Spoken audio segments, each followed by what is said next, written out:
Good morning, good evening, wherever you are, and welcome to episode 51 of the Cloudcast.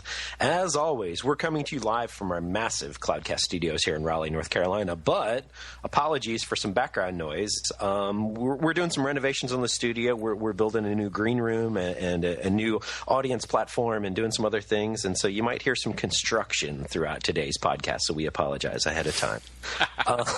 Trying to accommodate the massive crowds that like to come see the live show. Exactly. So before we introduce today's guests, we just wanted to go back and quickly recap the first 50 shows. I wasn't able to actually make episode 50. I was heading off whitewater rafting with my daughter up in the mountains, so I didn't have service last week. But we just kind of wanted to take a few minutes and kind of give everyone a state of the podcast. Good. So you don't actually want to recap every single show? No. Okay, good. I already have a feeling talking to Simon, this show may run a little long today. So I just wanted to say real quickly, just a huge thank you to all of the guests and co-hosts and friends of the show over the last year and a half. The amount of support we've received from the community has just been absolutely amazing. We kind of started this thing and we're like, hey, do you think anyone will actually come on the show? And we were surprised, right, Brian? we were absolutely surprised because we literally would just ping people on Twitter and say, hey, we're doing this thing and we're nobodies and we have no audience, but would you like to come and listen or come and talk? And it started slow, we've had fun with it. I think we've learned a lot. We've made a lot of friends, and that was kind of half the battle. I mean, that was what we really wanted to get out of it, and then the fact that people know about it and they want to be part of it is really, really cool. And, hopefully we continue to provide stuff that people find useful and maybe want to tell a friend about. Absolutely.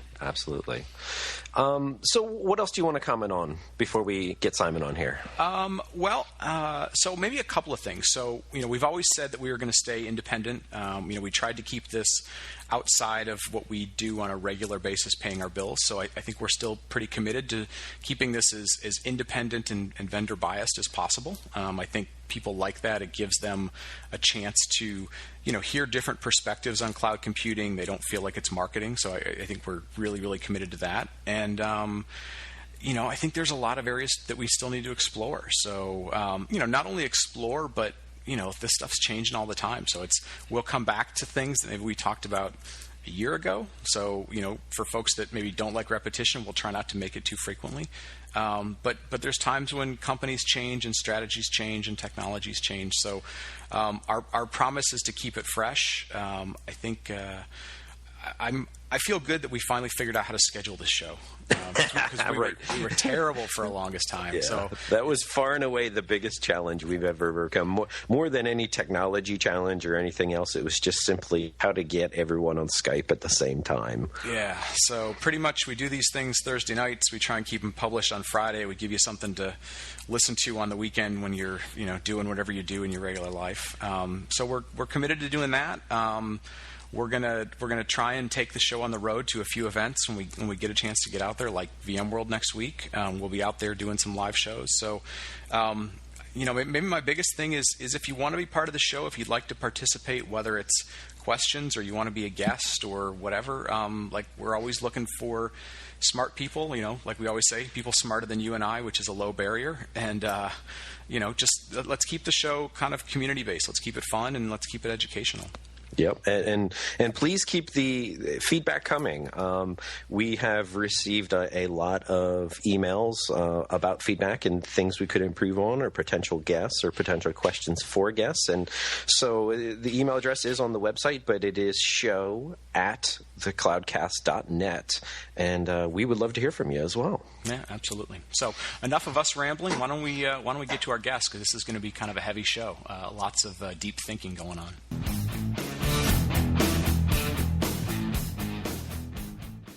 Okay, and we're back, and today's guest is really somebody we're interested in talking to, somebody that we've been following for a long time. So we want to welcome Simon Wardley all the way over from the UK. Simon, welcome aboard. Thank you very much. So you've got a very interesting background. For folks that maybe don't know you or haven't kept up with all the things that you do in research and writing, give us a real quick, brief background on what you do and where your focus is these days. Okay. So background on myself, I used to be the CEO of a software company, a subsidiary of Canon. I was heavily involved in building platform as a service offerings back in 2005. We'd run our own internal, what is today called a private cloud, back around 2004. I got sort of heavily involved in the scene as it was developing. Later on, I ran strategy for Ubuntu, for Canonical, in terms of its movement into the cloud as well. Most of my stuff, the research that I do today, comes from my experiences during that time and models that I developed to explain how things change. Because being a CEO of a software company, you're competing against others, and it's very useful to understand the economics of change and how industries and environment changes, because that way you can look to means of exploiting it. And that is actually what I do today. So it's research which was born out of practice, and these days I refine and develop those models based upon the changes occurring in industry, and I teach companies how to fight other companies. Yes. There you go. Very cool. And Simon, let me just also a quick plug for you as well. We'll put it in the show notes, but your OSCON talks from 2009, 2010, just great topics, and as far as I'm concerned, kind of like required viewing for everyone out there. So just wanted to let you know about that as well, and of course we'll put them in the show notes. Well, thank you very much. There's also one from 2007, which goes through many of the changes which we call cloud computing today. Obviously, I'm a terrible plagiarist. I mean, the whole industry of cloud, of the shift to utility computing, was written about by a chap called Douglas Parkhill in a wonderful 1966 book called The Challenge of the Computer Utility, where he made the analogy between computing and electricity and talked about this future of giant compute utilities, whether infrastructure, whether applications or whether platforms, talked about public and private compute utilities and government utilities and how it was going to change everything. So I'm always delighted when people say nice things about my presentations. Who isn't? Particularly the kittens and guns, which are a particular favourite of mine. But I have no doubt that my work is based upon much better minds than me. So let's sort of jump into this. So you've got an interesting title, or at least one that you publish. Researcher, Organizational Warfare and Evolution, for Leading Edge Forum. And you've mentioned a number of times that, at least within the technology world, the IT technology world, we're sort of in a state of war, which is sort of different from what you call peacetime. And we don't want to offend anybody who's in the military, but can you kind of elaborate what you mean when you say we're in wartime versus peacetime, and then more importantly, now that we're in wartime, are there any rules, or are we just totally making up the rules as we go as an IT industry perspective? Okay, so can I elaborate? The short answer is no. The long answer is naturally going to be longer. So in order to understand this, we have to start with some very, very basic principles. So first of all, most people are familiar with the concept of diffusion, so how things spread from early adopters all the way to laggards. That was a wonderful piece of work by Everett Rogers, which was much later made famous by Geoffrey Moore in his book Crossing the Chasm. Mm-hmm. Now, things diffuse, but diffusion doesn't explain evolution. It doesn't explain how things change. And by that I mean, for example, the first batteries were Parthian batteries around about 300 AD, and of course they spread and people used those for sort of electroplating, or what we believe that's what they were using them for. And of course the mechanism of provision of electricity evolved over time, and then you suddenly got things like small generators and bigger generators, and eventually initially, Westinghouse and Tesla introduced the concepts of, I think, utility service provision or model utility service provision. We often say it was Edison, but there's a long history there, and I think it's fair to say it was Westinghouse and Tesla.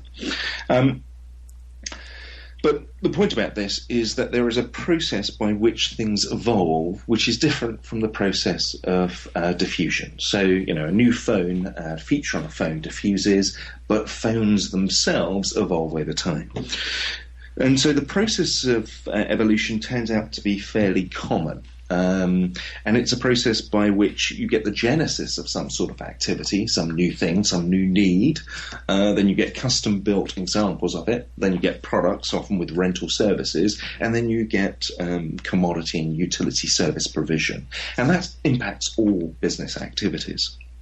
Now, what's interesting is that as things evolve and become more of a commodity, they enable higher order systems to appear. And so if you go back in time, the nut and bolt, the Maudsley introduced the screw cutting lathe, they became more commodity. That enabled things like, more complex machinery to appear. And electricity, as it evolved and became provided as a utility service, that enabled things like teletyping, radio, Hollywood to appear. So you get this constant process of things evolve, enabling higher order systems to appear. And it's almost like a loop, a cycle.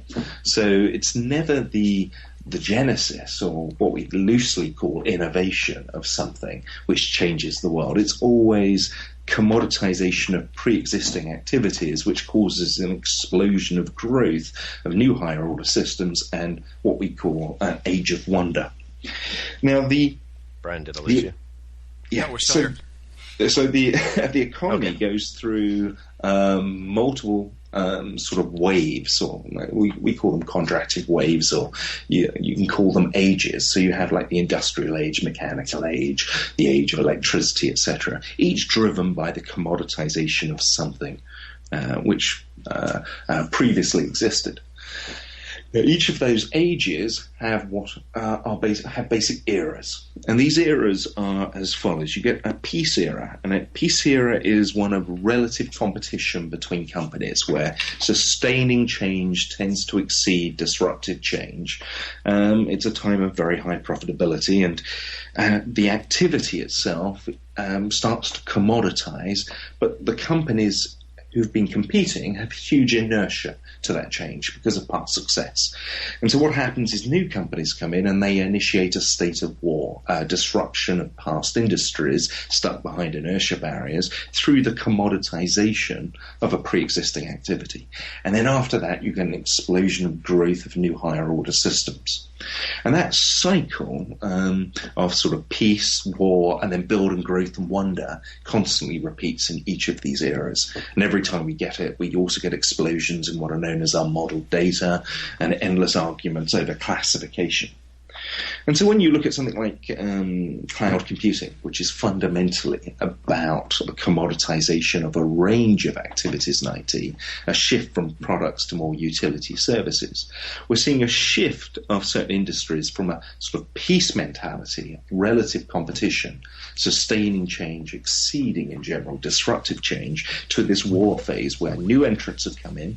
So it wasn't the hosting markets, it was Amazon who came in, commoditize that particular activity, and the explosion of growth in new higher order systems, so things built on Amazon, as well as explosions in unmodeled data, and hence things like big data, etc. Mm-hmm. And that's perfectly normal. Now, any organization is a mass of activities, all at different stages of evolution, some in states of peace, some in states of build, some in states of war. Each of these areas require different methodologies, different techniques, and different strategies to effectively deal with them. Unfortunately, what happens is we like one size fits all, so we generally end up trying to apply single methods across the whole lot. And so classic examples of that, things like project management, we end up having religious debates over Agile versus Six Sigma, where in reality some activities are suitable for Agile, some are suitable for Six Sigma, and the answer is not one or the other, it's both, and applying the right methodology to the to an activity in the right state. And it's the same with strategy. So in the peace phase, it's all about profitability, increasing your margin. In the war phase, it's all about disruption of pre-existing industries, so commoditization. And the growth phase is all about experimentation, discovery of new things. Gotcha. And that's sort of core to the talk you gave in 2009. I think it lays that out very, very well. So thank you.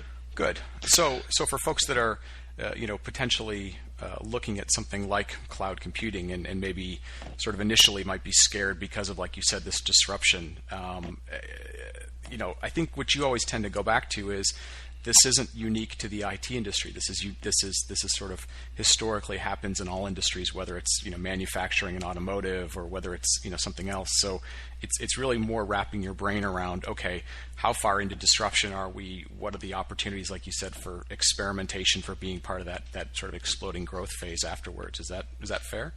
Yes. So now inertia is an interesting one here, and concerns about change because. As an activity commoditizes, crosses, say, from that product, that rental product stage to more commodity and utility services, it's not only vendors who've previously provided products who have inertia to change, and because they have all the data to say how they've been successful in the past, and they sort of believe that that's going to continue on into the future. But customers have inertia to the change as well. And that's because it's not just activities that evolve, but practices. They evolve as well. And they evolve through a very similar pattern from sort of novel, emerging, good to best practice, which mimics the whole Genesis custom-built product and commodity change. And what happens is that we, for example, if I take infrastructure, because it's a very simple example, if we think about infrastructure when it was a product, practices developed for things like scaling and resilience, architectural practices, which spread and became best practice for a product world. And these were things like scale up bigger machines and N+1 for resilience. And what happens is as an activity evolves, novel practices emerge, which are designed for that new phase of that activity. So for infrastructure, it was things like distributed systems and design for failure, and they eventually spread and become best practice for that utility world. And it's that difference between the best practice for a product world and best practice for a utility world, which often helps create inertia for customers, because they've built lots of things on top of it based upon the past best practice, and of course they have to re-architect. And that incurs a cost, and they try to avoid that sort of cost, which is why they have inertia to change as well. But it's unavoidable. Sure. And so this idea of really moving from a product mentality to a utility mentality. So recently you stated in order for new cloud providers or even existing cloud providers to really thrive, they would probably need to invest somewhere in the neighborhood of $500 million a year, I think is what the number was. And what does this mean for existing service providers, new service providers, and just what I also see it as is, way back when in the dial-up days, it was the equivalent of I had a local ISP. And I would dial in on my 2400 or 9600 baud modem into my local ISP, and a lot of people had local ISPs, but then those eventually got merged into the AOLs of the world and all of these other big ISPs until you eventually only had a couple left. And do you see that happening again with cloud providers in the future? So there's a couple of things here. We shouldn't confuse commoditization with centralization. The reason being is things can commoditize to a uniform standard interface, but they don't necessarily have to go to a single provider. You can get a distributed environment providing that service, as in a competitive market. There's a bunch of other economic constraints which generally tend towards one or another of those, but we shouldn't automatically confuse commoditization with centralization. Now, in terms of investment amounts and 500 million or thereabouts, when I ran strategy for Ubuntu, getting Ubuntu into the cloud. This was in 2008. And in 2008, it was pretty easy for a relatively low amount of money for Ubuntu to become dominant in terms of the operating system most heavily used in that cloud space.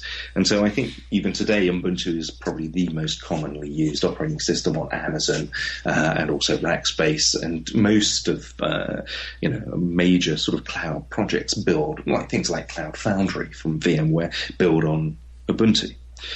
Now, that's a much easier game than against, say, Red Hat or Microsoft as competitors than Ubuntu trying to own the server market, which is already well established. So one of the things that you do is, if you understand where the market is going to go, rather than concentrating on where it is today, you attack that space. And the longer you leave that space, then the more money you have to put in to try to capture your share because it's already developed. So if we now look at something like infrastructure, it was pretty clear in 1966 from Douglas Parker's book that ultimately infrastructure would head to the state of being more of a utility. It was just more of a question of when it was going to happen, when the conditions were right. And that sort of came together with the internet and then Amazon doing, later on launching services like EC2S3. Now, you've got a change in that industry occurring. Fortunately, there's all sorts of games that you can play against incumbents in that space. You can try and create a competitive market of providers, which is what OpenStack is doing. Or if you happen to believe that your competitor has some sort of bottleneck, such as if Amazon has a bottleneck buying up enough land to meet up with its rapid growth of 200% a year, then you can initiate a price war to force more demand and beyond their ability to grow and naturally cause fragmentation. And so that's why it was interesting that Google Compute Engine basically for the same amount of money you get double the capacity which Amazon is offering. So they're initiating a price war. But in order to play these games, you've got to do it at scale. It was a difference in, say, 2007. The amount of money that you needed to make a dent in that market was a lot less. If you're coming into the market today, with the players in there and the sums of money that they're investing, if you want to make a dent in that market, you've got to be considering, hundreds and hundreds of millions of investment. Now, will the industry consolidate to a single sources? Well, there's natural limits, or there can be natural limits on efficiency. So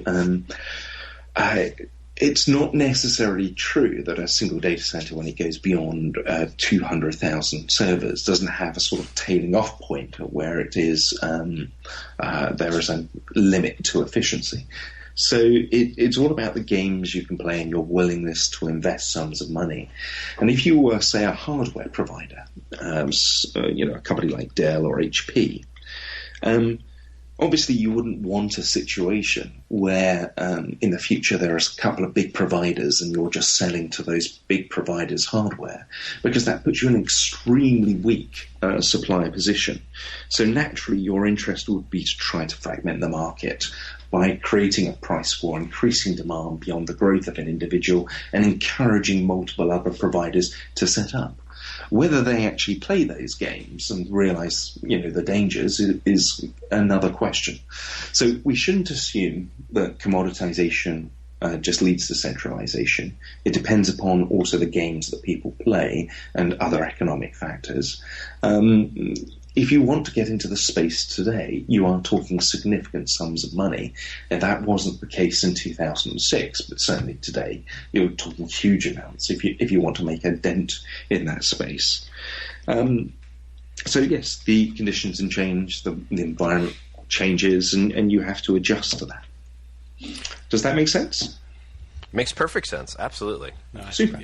Yeah, no, it's interesting. It's it'll be interesting to see. For example, you mentioned HP, and we know HP is getting into hosting their own cloud. Yeah, well, how they'll sort of play with that, because it's obviously, like you said, as a cloud provider. If they were just a cloud provider, you've got certain economics that you're trying to play to. But in their case, they're probably trying to play both ends of of the game in terms of, like you said, they don't want to be stuck in a situation where, from a supplier's perspective, their customers are dictating all the prices and being able to sort of drive their margins down. So absolutely, So speaking of that sort of situation, and I'm going to tiptoe around this a little bit because Aaron and I have some relationships with VMware that we prefer not to get fired over. But you mentioned in a recent blog just a couple of weeks ago that if you were running the show, watching the new VMware leadership changes, that you'd create, you'd suggest to VMware to create a commodity open source cloud offering, really take advantage of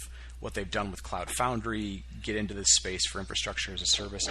And one of the details you had in there was you suggested they use CloudStack as sort of the infrastructure portion. I'm curious about that, but I'm also curious about maybe why it wouldn't be OpenStack, because their new relationship with Nicira, and you've been outspoken about OpenStack. Why might somebody go one way versus the other? And then sort of secondarily, without getting too long in the tooth, can you talk for a bit about how that might impact just APIs? There's been lots of talk about trying to commoditize and differentiate around APIs. How does that all play together for somebody who might be getting into this game like a VMware? Okay, so a number of very, very interesting questions. First of all, I'm a great fan of OpenStack. Don't necessarily agree with all the sort of plays and moves that it's making, but I in general, its goal of trying to create a competitive market of multiple providers so that customers can easily switch between them is something which is extremely beneficial to the wider market. So I'm a great fan of OpenStack. Let me talk a little bit about VMware first of all, and what I would do.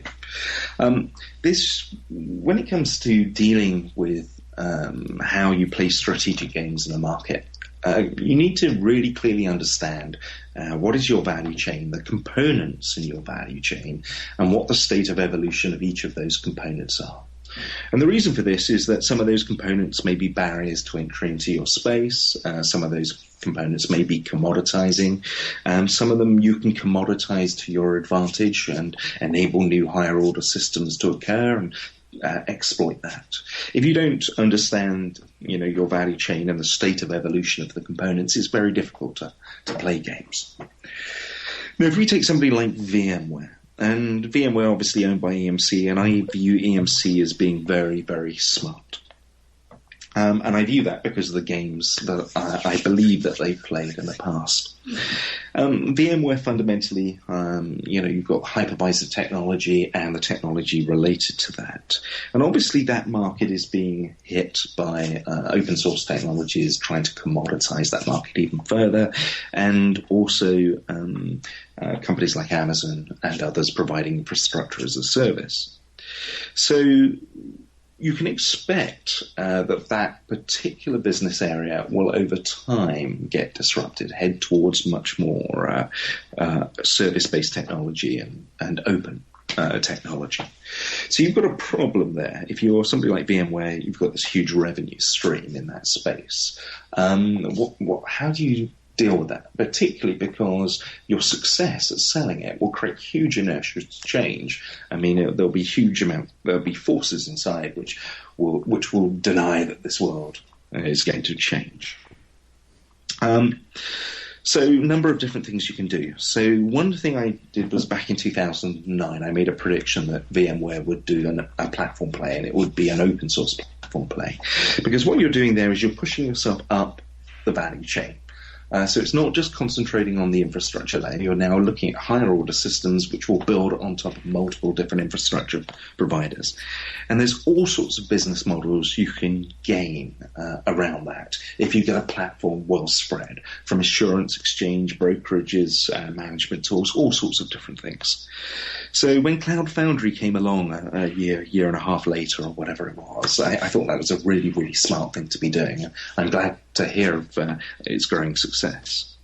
But that still gives you the issue of this past industry. And of course, you don't want to deny yourself the ability to play in that commodity space.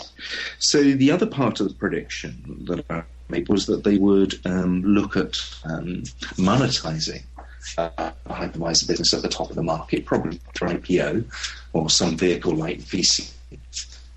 And what I say in the prediction at that time, but have subsequently put down, was I thought they would come back with an infrastructure-based play around commodity services. And so I was particularly interested that they acquired Nicira recently, that we've heard about Project Zephyr. So they're not against the idea of being a service provider. And naturally, that's going to create some conflict between their existing business and their channel partners. So that's a useful tool if you are going to separate the two and do some sort of IPO. And a lot of their acquisition seems to have been, further up the stack, so much more in the platform space and in the consumer space.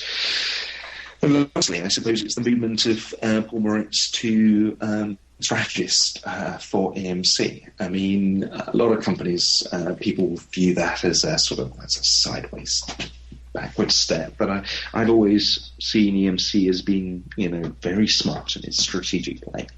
So that's why I take the view that I suspect that we'll see, and I have no information to confirm this one way or another. It's just my opinion that we'll see a separation between the old hypervisor business, probably through some sort of IPO, VMware getting into being a service provider on a commodity basis, and the continued growth of Cloud Foundry. Now, when it comes to choosing what technologies you would use, well, you could go for OpenStack. OpenStack is interesting because when it comes to APIs, you don't care about APIs. No one's ever been able to open an API. There's all sorts of precedent for this. And in fact, you don't want to differentiate on APIs because fundamentally you're playing an ecosystem game. So you want to be able to co-opt as much of the biggest gorilla that's out there. And the biggest gorilla is Amazon. And so there's no value in terms of differentiation. So OpenStack's interesting because whilst they do provide EC2, S3 APIs, there's always been this sort of backstory about differentiation. And of course, there's lots of people involved in that as well. If you were going to choose of the two technologies, CloudStack or OpenStack, I mean, if it was a company like VMware, the size of VMware and the experience it could bring, it could support either. I personally just took, if I was making the stab, I'd probably do something like use CloudStack, which is in the Apache Software Foundation, by a company like Bashu, who provides React CS, which provides an S3 compatibility layer. You've got Nicira. You could make a strong play around those three. You could make a play around OpenStack as well. It's horses for courses, really. I mean, you could choose either, but I had to put something down, and I'll choose. If I was playing it, I'd go CloudStack. Gotcha. Well, and like you said, there's always sort of backstories as to what's going on, and there's knowing where OpenStack is and its relationship with Rackspace, even with the foundations and all. I mean, there's like you said, there's always going to be inertia to at least mentally, think you need to differentiate from somebody else. But like you said, it really comes back to, do you want to fragment a platform? Do you want to fragment a set of developers? And does that really play itself out as differentiation or not? Mm-hmm. So, you could go with either. I would, that was the purpose of this post, was where would I play if I was VMware, and I would attack an infrastructure as a service on a commodity basis. I'd probably take somebody like Bashu, open source React CS, use Cloud Foundry, which is being open sourced by Citrix, use Nicira, and build it around that basis. You could equally decide that the community is so large around OpenStack, it makes more sense to go with OpenStack. It really is a gut feel choice at that point in time. Yeah, and that makes sense. And Simon, let me ask you this. So with either one, though, VMware has typically been really in the enterprise space historically, and really selling to large enterprises. What is the tipping point, or the factors that have to come in play, in your opinion, for VMware to get out of the existing business, or really expand cloud computing into the enterprise above and beyond their existing product portfolio? You're talking about all of these new products. So paint a little bit of a picture about how VMware grows these new technologies into the enterprise. Well, I can't speak for VMware. I don't know. Of course. I have absolutely no idea and no information. I can just tell you what is my opinion of the game, and that is all.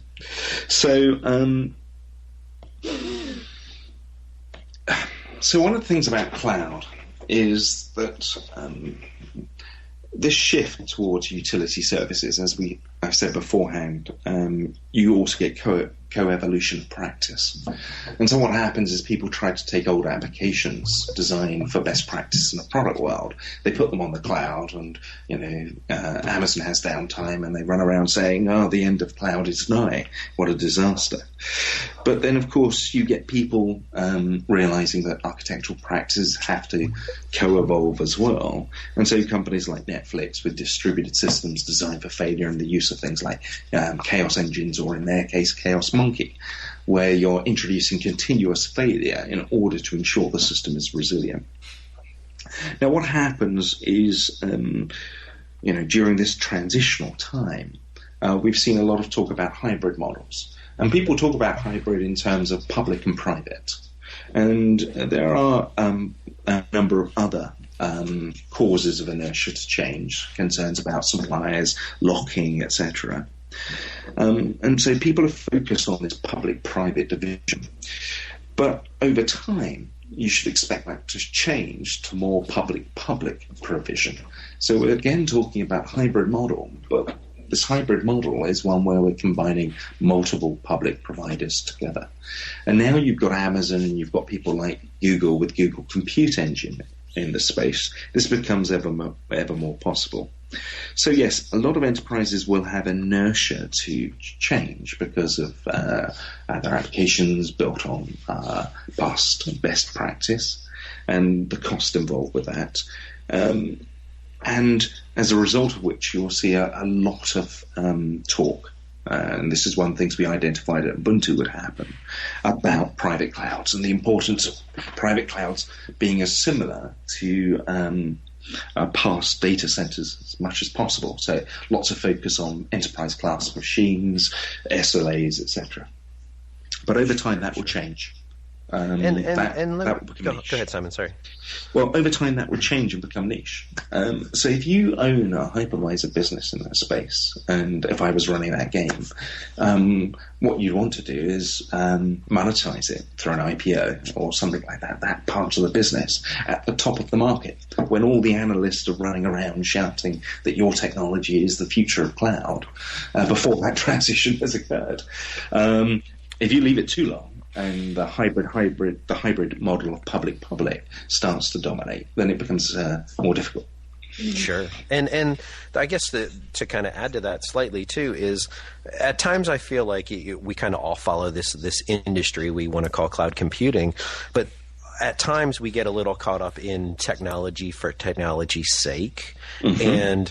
And what I see happening a lot of times in enterprise customers I talk to today is, at the end of the day, if there is an application architecture switch that has to happen, well, they're going to do it on a time frame when that application comes due for a major upgrade, and that isn't necessarily a fast cycle. There's a lot of enterprises out there that applications are on a 10-year plus cycle. Sure. And at the end of the day, that application either generates revenue, or any kind of modifications to it generate expenses to the business. And most enterprises aren't going to upgrade just for the sake of upgrading. No, I completely agree. But what you have to remember is, as a result of commoditization, the activity becomes more efficient, but you also gain benefits in terms of the ability to build new higher order systems more quickly quickly, and the new higher order systems is where the value is. So if you're competing against somebody who is working in that frame, not only will they be more efficient than you, they'll be more agile than you and more able to extract value from these new higher order systems than you can. And those are a powerful set of forces. And when you start to think about, Amazon released an archiving service here and a couple of days ago, Glacier, which I think was something like $120 per year per gigabyte at 11 nines was the level of resilience, which is incredibly cheap. And then you start to compare it against the internal cost of building your own systems. I mean, these can be significant sums of money. But you're right. There is a development cycle for large-scale applications. So we shouldn't expect this to occur, overnight. It doesn't. But this world has already been building since 2006, 2007. So we're already a good 5 years into this process. So you should expect it. A lot of this change to occur over the next 5 years, possibly 10 years at tops. Yeah, and Aaron, I think one of the things that I think Simon is sort of pointing out, and we've talked about this a couple of times with folks like Stratus and RightScale, and there's going to be a layer even for the enterprise to start putting some tools, some operations, or really I think what you've been talking about is sort of the new form of best practices or process to get them the ability to leverage multiple clouds, right? Multiple public clouds. Yep. Look at them as resources and marketplaces for cost, for geography, for in some cases specialized performance or specialized archiving. So that, I think that'll be an interesting sort of next set of vendors and tools that people will have to start kind of making themselves available or at least knowledgeable about. Mm-hmm. So, Simon, let me ask you one last question because we're sort of, getting towards wrapping up the show.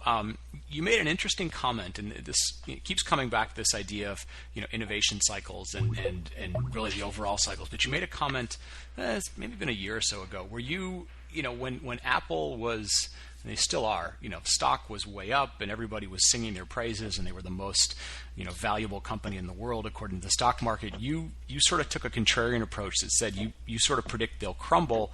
And I think a lot of it was driven by, you said, their culture is fundamentally built on constant innovation.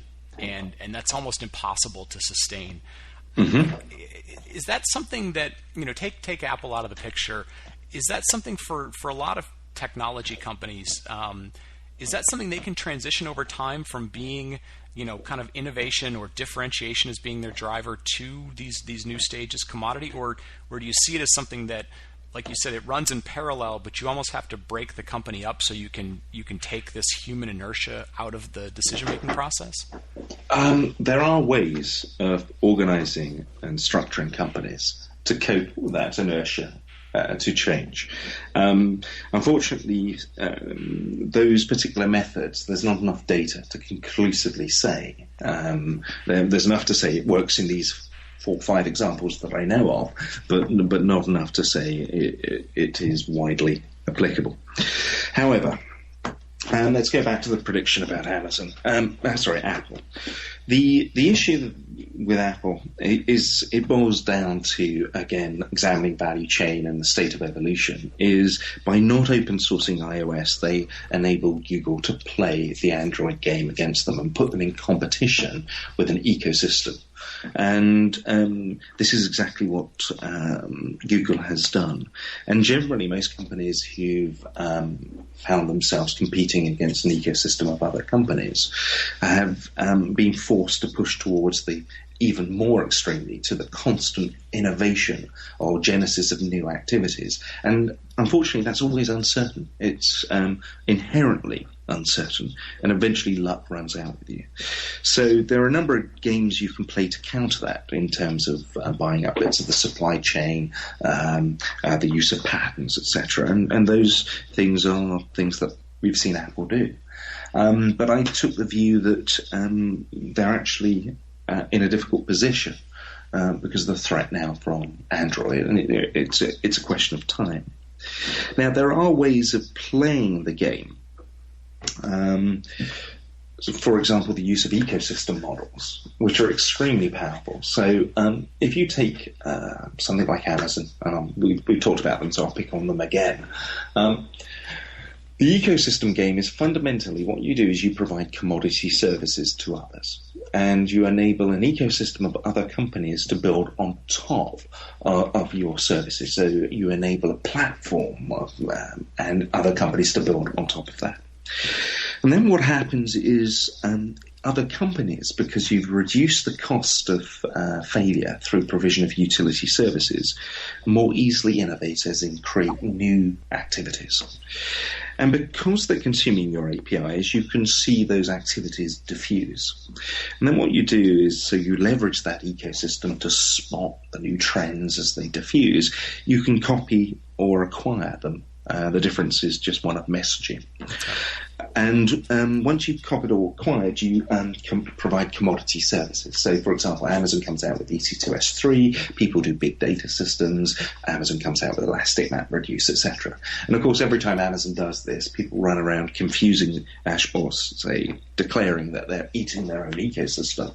But you do that in order to provide those component services, in order to grow that ecosystem faster. And the key about this is that what's happening is the rate of innovation, which actually a lot is being done by other people, the rate of customer focus or responsiveness, which in fact you're leveraging the ecosystem to spot the patterns which diffuse the matter, and your rate of efficiency, you're focusing on commodity service, all increase with the size of the ecosystem itself. In fact, there used to be, I think it was Porter's competitive advantage. You could do one of those three things. Well, you can simultaneously do all three at the same time and grow it as close to linear as possible with the size of the ecosystem. And the size of the ecosystem grows superlinearly with the size of the company. And so the net effect of this is that you end up with a company which appears to be highly innovative, highly customer-focused, highly efficient, and increasingly so as the company gets physically larger. And that's pretty novel. We normally associate, large companies as becoming less of one of those. But this is a case where potentially, and it seems to be what is happening, is as the company grows, it becomes more of all three of those simultaneously at the same time. So there are all sorts of ways and means and techniques of playing the game. I think that Apple made a mistake with not open sourcing iOS. I didn't think it needed to keep it. And that enabled an ecosystem of other companies driven by Google to form around Android. And I think that is the threat and the danger for Apple, and that it naturally pushed itself towards more, a focus on the genesis of new activities. Mm-hmm. But I made this prediction when Steve Jobs was in charge. Cook's now in charge, and Cook's obviously shown in the past he has great experience and skills in the whole area of supply chain. So I've taken a view that things might actually balance themselves a little bit more. I'm still watching what happens on there. It was great loss with Steve Jobs passing away, but my prediction was made well before that, and it was based upon Steve driving the company in that particular direction. Gotcha. Well, listen, Aaron, a lot of stuff to process. Very, very good discussion today, Simon. Thank you so much for the time. Pleasure. I think, Aaron, we're out of time for this week. You want to take us home? Yeah, absolutely. So we are out of time for this week. So Simon, where can everyone follow you and find out more information about your research and everything you've got going on? Well, you can find me on Twitter as Swardley, SWARDLEY, or you can just type Simon Wardley into Google and you'll find my blog and usually videos with kittens and guns and kittens and tanks from various presentations around the world. I generally speak at a lot of open source conferences. The research that I do is private research for the clients of the Leading Edge Forum. You can find the website online as well. It's lef.csc.com. Perfect. All right. So If you like the show, please tell a friend or leave us a review on iTunes, and you can follow us on Twitter at @thecloudcastnet or on the web at thecloudcast.net, where you'll find links to our Facebook page, our YouTube channel, links to the show and show notes, as well as how to listen to us on iTunes, Stitcher, or TuneIn. And so for this week, thanks for listening, everyone.